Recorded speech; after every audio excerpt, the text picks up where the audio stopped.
Today I'm going to talk about the idea of capital. Now, in economics class, you're probably taught that capital means money or wealth. But what I'm going to argue is that capital is really a mechanism to extract energy from you. What's important to understand is in the universe where consciousness is the universe, then what energy ultimately is attention and a focus. So it's not enough for you to work at something, but you also got to concentrate in order for capital to take energy from you. So with this stuff in mind, let me give you an example. And the most basic example is you have the landlord class and they're trying to extract energy from the peasant class. Now traditionally, for a lot of history, we have stored energy by using grain, aka capital. But the problem with this is you're not taking that much energy because it's not hard to grow grain and grain can be stored. So in other words, you as a landlord, your priority is not necessarily just to extract rent, but the main priority is how to get the peasant to focus entirely on the task at hand. And over the centuries, landlords have discovered different mechanisms in order to extract the most value from the peasant class, so let's talk about these mechanisms.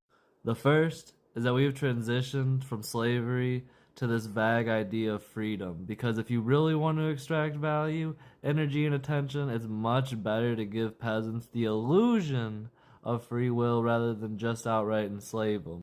And another way of saying freedom is equity. So think of a company where I give you some equity and you work a lot harder because you think if you make the company more money, you will make more as well. And this is the first trick we've learned over the centuries. The second trick is to make capital more abstract, the abstraction of capital. So let me use an example. Grain was initially capital, but the problem with grain is you only really need so much. And so as a peasant, you only really want to work as little hours as possible as you need to feed your family and maybe store up a little bit to save. But most of the time, you just want to enjoy life, man.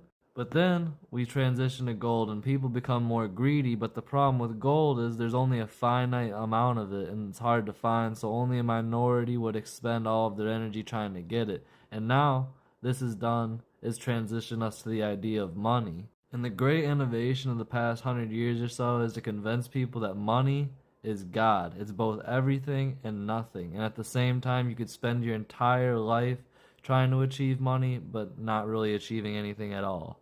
The third technique that's changed economics is to understand if you really want people to focus their energies, you need to create anxiety in them. And how do you create anxiety? Well, the best way is to create the idea of debt. So I'll lend you $1 million today, but the problem with that is you got to spend the rest of the time trying to pay it back. And the problem with this is the interest, so you can't really ever pay it back, which rate